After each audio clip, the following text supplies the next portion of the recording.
შორეულ გალაქტიკაში დაბნეული ხალხი მომგებიანი კოეფიციენტების ძიებაში აწყდება სხვადასხვა რესურსს. ამ ქაოსში გამოჩნდა ორი დეტექტივი, თავისი საქმის უთანხმო მცოდნე გალაქტიკის ორმა ჯედაიმ ჰუმანოიდების დახმარება დაისახა მისნად. გაზეთებიდან დაწყებული ინტერნეტ სივრცით გაგრძელებული და ინსაიდერული ინფორმაციით დასრულებული ყველაფერი იშიფრება იმისთვის, რომ დედამიწელები მოგებაში დარჩნენ. გილოცავთ ახალ წელს მეგობრებო. ბრავალს დაესწარით ჯანმრთელად ბედნიერად, წარმატებულად გაატარეთ 2026 წელი, რაც არის მოგებულები იყავით.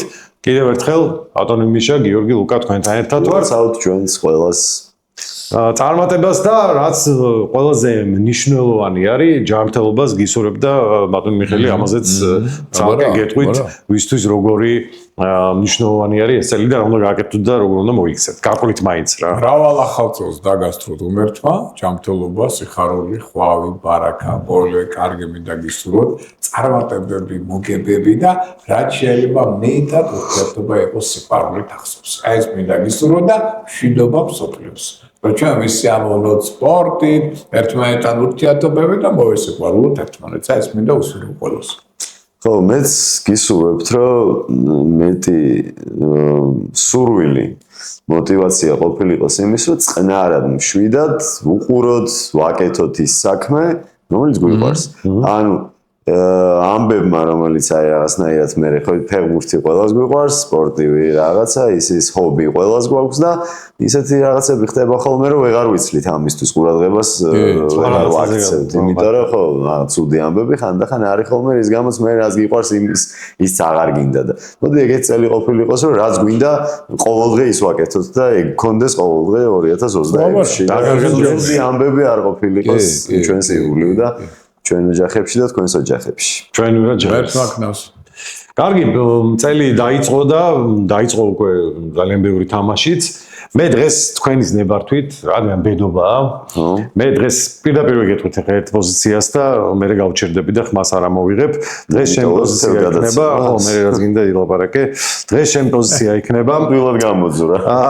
ვულზი ვესტ ჰემში 1 გოლი გავა. დღეს შენ პროგნოზი არის ასეთი. მე უნდა დავიბედო გამწარებული პოზიცია, ამიტომ შესაბამისად საერთოდ არ მაინტერესებს მე სხვა რა. აბსოლუტურად სულ ერთია.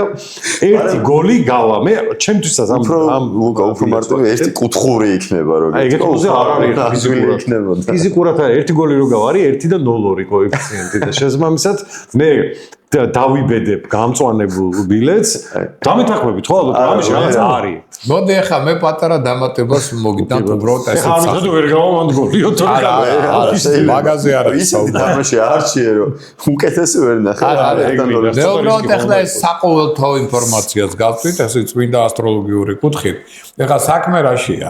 მოდი ასე ვთქვათ, რომ აი 2-ში, 3-ში თამაშები ხო? ეს არის სავსემთვარეობის დღეები. სავსემთვარეზე მოდის ძალიან დიდი ენერგია.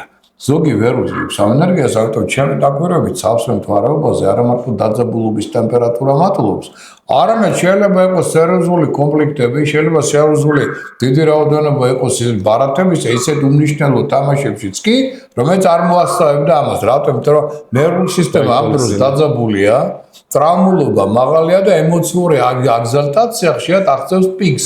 ამიტომ ზოგი მოთამაშე ხშირად თვითონ ვერ აკონტროლებს საკუთარ თავს და მერე ვერც ხსნის.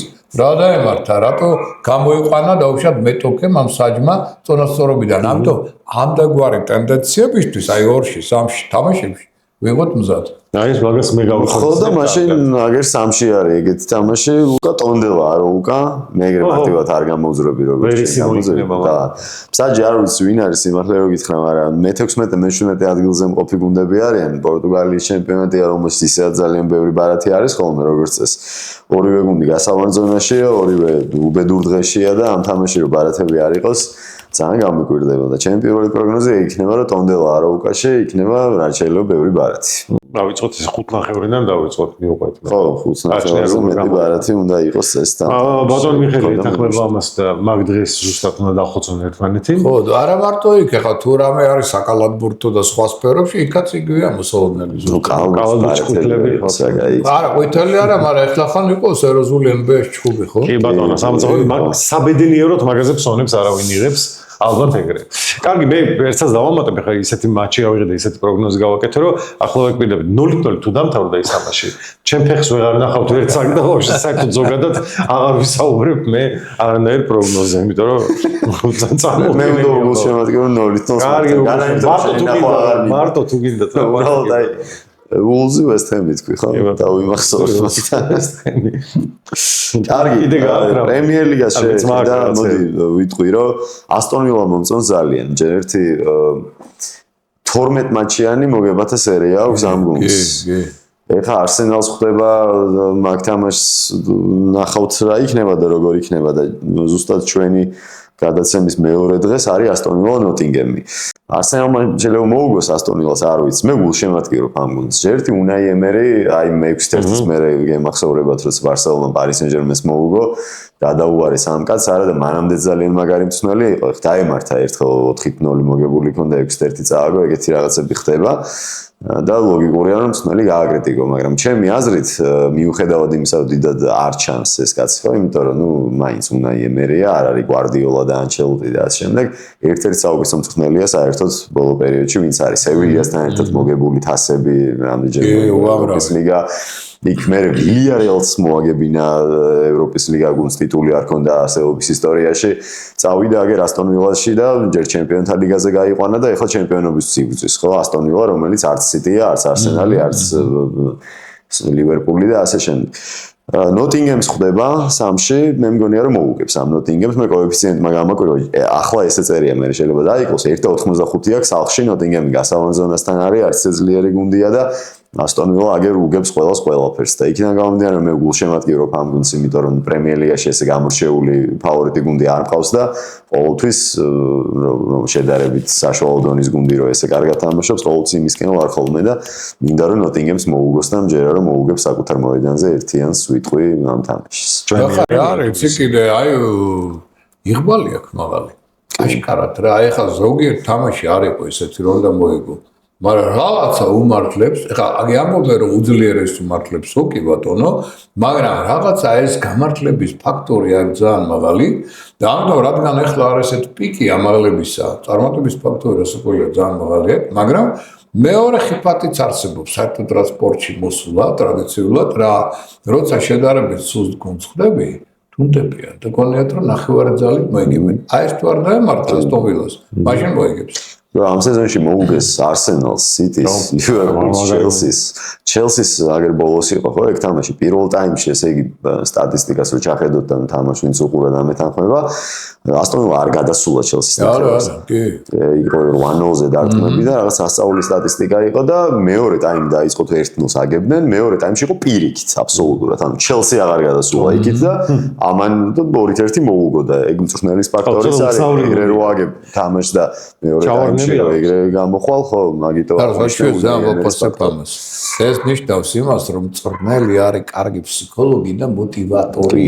რაც ხშირად აი ჩვენთან გვაკლია ჩვენს ქართულ ფეხბურთში ასეთი მოტივატორები, რა მე მაგით ვაფასებ მწვრთნელის კვალიფიკაციას. აი შეიძლება პირველ ტაიმში რაღაცა, ნუ დავუშვათ შეგეშალოს ტაქტიკურმა, მეორე ტაიმში ხო შეიძლება გამოასწორო ხო? მეორე ტაიმში ისევე რომ თამაშო ეს ნიშნავს რომ მწვრთნელის კვალიფიკაცია და როგორც მოტივატორი ძალიან დაბალია. კი ბატონო, აქ ჩვენ სტუმრები მოვიდნენ მე მგონი. სტუმარი აგერ უკან თუ მიიხედავ, ნახავ რამ ხელა სტუმარი ყავს. როგორი უბობა ყავს. უბობა ისე ნიშანია. კარგია, უბობა ცალში ჩემთვის ძალიან კარგია, როცა უბობა გამოიწვევს. ვარ, გეუბნები უბობა და შავი კატა. რამდენი ესე იგი ეს ორი გამოჩნდება, შავი კატები გამრავლდნენ ჩემ მანქანის კაპოტზე. იმის მერე წამოვიდა წიანდადებები, გადაცემები, კარგი ხელშეკრულებები, დასტილი მაგ ძალიან კარგად მინდა გითხრათ. კარგი, მე შევეხები მაშინ რაღაცა თვალთ ეგრე არ ვიქნები. უბრალოდ არ დავწერ ეს გაითვალისწინეთ. პარიზული დერბია. ორჯერ ზედი იქნება თან, ესე იგი პარიზი გადმოვიდა მოგესალმებათ FC პარიზი უმაღლეს ლიგაში, Paris Saint-Germain იქ არის. არა, ჯერ ჩემპიონატია. 4-ში ჩემპიონატში თამაშობდა. მე მარსელ, საერთოდ ძიმე პერიოდი აქვს Paris Saint-Germain-ს, იმიტომ რომ მარსელთან აქვს ამ ორ მატჩ შორის შეხვედრა. მე აქვს ლიგაზე სპორტინგთან, მიყოლა ლილია კიდე ძიმე პერიოდია. მაგრამ ეხლა რას ვამბობ? ბასტიენია მსაჯი 4-ში იწყება უკვე, 3-ში იწყება უბრალოდ საფრანგეთის ჩემპიონატი და Paris Saint-Germain, პარიზი, მე ვთვლი რომ მაინც კი გასაგებია ვინ არის ძლიერი და ვინ მოიგებს, მაგრამ აი რაღაც დერბის სტატუსი საფრანგეთში თითქმის დაიკარგა რა, აღარ არის ეს ნუგეშინია გიორგი. არა, არ მეშინია. არ მინდა რომ თავზე ამაცოცდეს უბრალოდ თორე საერთოდ ხო და მე ხუცი რომ მე ვაჭმე ვიცით? აუ, იქ მყავს აი ერთი სალი და მოკლედ ზრდის. იშვილა. ძირთადად ხორც პროდუქტებს. რა კარგად ცხოვრობენ, ესე იგი ტკვილა უსაცხოარია დესერტია. მაგრამ ის კარგად მოსუქდა ჩვენი დამლაგებელი ენტერება, მაგრამ სახელიც არის უბრალოდ არ გვერვიტყვი ეწყინება. სახელიც არის. ხო და მოკლედ ბარათები უნდა ავიღო აქ რა ბასტიენია მსაჯი, კარგი მსაჯია ძალიან საფრანგეთისთვის და აი დერბის რაღაცა იმას შექმნიან ალბათ ხო ერთი ქალაქის გუნდები არიან და გონია რომ იქნება ხო ყველგან გავრცელდა დაიდო Paris Saint-Germain-ის და პარიზის სტადიონებს შორის არის 40 მეტრი. ანუ ესე არის მიდგმული არის ამათ სტადიონები ერთმანეთთან ფლად გვერდი-გვერდა. ხო და რა ვიცი იმედია რომ დახოცავენ ერთმანეთს კარგი გაგებით რა თქმა უნდა ამ სიტყვის. აი ეს დონეს რა უგოდ. ხო, გასაგებია ეს არ გამორიცხავს იმას, რომ აპრიორი სუსტმა ვთქვათ, უფრო მეტი იუხეშოს, რათა სწრაფად არ განადგურდეს. კი, არის ეს ვარიანტი, კი, ისევ პორტუგალიაში წავალ მაშინ, ვიტორია გიმარაეში წავიდოდი. ეგეთი გუნდი გიმარაეში ერთი არაჩვეულებრივი რეგიონია, ქალაქი არის პორტუსთან ახლოს. ვინც ნამყოფია ყველა ამბობს რომ ულამაზესია. თავუძველესი გუნდია და ისტორიული გუნდია. და ხო, ბოლო წლებში ხა იმ ტოპ გუნდებს რო არ შევეხოთ და გრანდებს პორტუგალიური ფეხბურთის ერთ-ერთი მოწინავე არის პორტუგალიაში. აგერ ცოტა ხნის წინ იყო გიმარაეში სპორტინგი და დიდი ანგარიში წააგეს, მაგრამ რო ჩახედოთ სტატისტიკას, გიმარაეში უფრო მეტი დარტყმა ქონდა, უტევენ, მოკლედ, კარგი შემტევი გუნდია და სახლში ხვდებიან ნასიონალს, რომელიც მსხლის ქვედა ნაწილში არაფრით გამორჩეული გუნდი არ არის, გიმარაეში სახლში კარგად თამაშობს. მე მგონია რომ ამ თამაშს მოიგებს. კოეფიციენტი ამას ძალიან კარგი უწერია 1.85 ასევე და მსგავსად ასტონ ვილასი მჯერა რომ ამ ახალ წელს რატო მაგეთი მაღალი სამში ასევე გიმარაეში ნასიონალს დაამარცხა. ზედმეტად მაღალი კოეფიციენტი აქვს მაგას. მაგიტომაც შევეხე ამ თამაშს და მგონია რომ მოიგებს გიმარაეში. გიორგის მინდა ვკითხო ესპანიური ბარსელონაზე რა სიტყვი? ესპანიური ბარსელონა გამორჩეული ესპანიური ბარსელონა იქნება, იმიტომ რომ ესპანიური ესეთი კარგი გუნდი, როგორც ამ სეზონში არ ყოფილა ძალიან დიდი ხანი.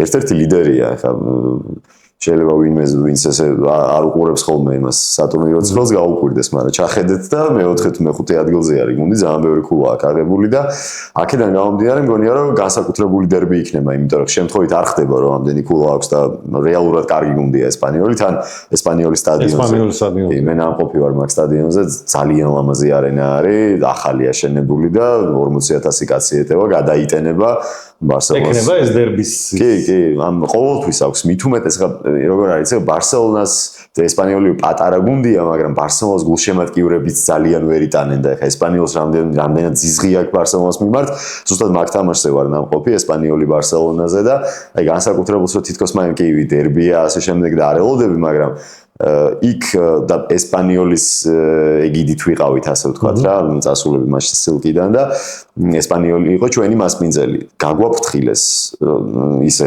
საუბარში თქვენ ვისი გულშემატკივრები ხარ ქართველები ვინც ხართ, მეთქე ბარსელონა ძალიან გთხოვო, მასპინძლები ვინც იყვნენ, უბრალოდ თუ გოლს გაიტანს ბარსელონაო, ტაშიც არ დაუკრავო და მეთქი გულში აღნიშნეო. მეთქი რა ხდება, ტაში რატო არ უნდა დაუკრავო?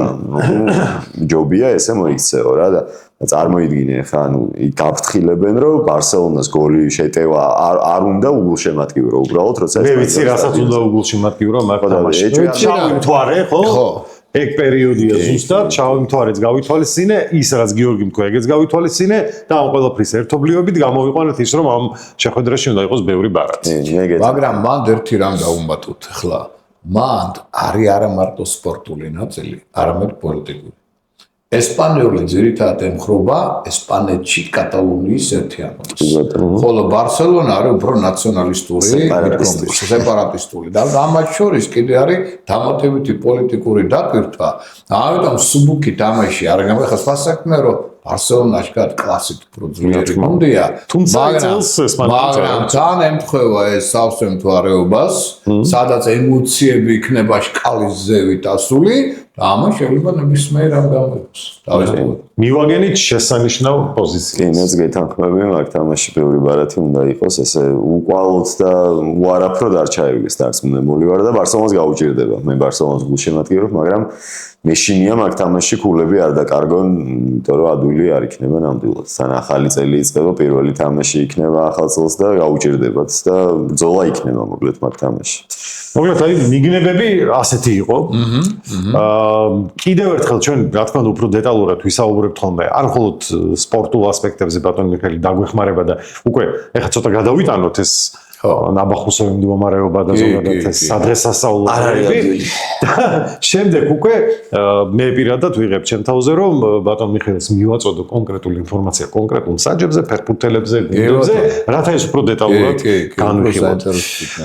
ხო და ახლა კი კიდევ ერთხელ უნდა მოგილოცოთ ახალი წელი, ბედობა, მშობა, რომელიც სულ მალე იქნება და კიდევ ერთხელ გისურვოთ წარმატებები, გამარჯვებულები იყავით ჯამრთელები და იყავით ბედნიერები და მშვიდები. მეტი არ დაგავიწყდეთ განწყობის თეორია, დადებითად განეწყვეთ, მათ შორის როცა რაღაცეებს ავსებთ და თამაშობთ, თორე დადებითი განწყობა ბევრად განაპირობებს შემდგომ წარმატებებს და იმედი ასე დადებითი განწყობით შეუდგებით ამ ახალი წლის ჭაპანს და იქნებით წარმატებულები. გილოცავთ. ვიზლებს გაუფრთხილდით. დროებით.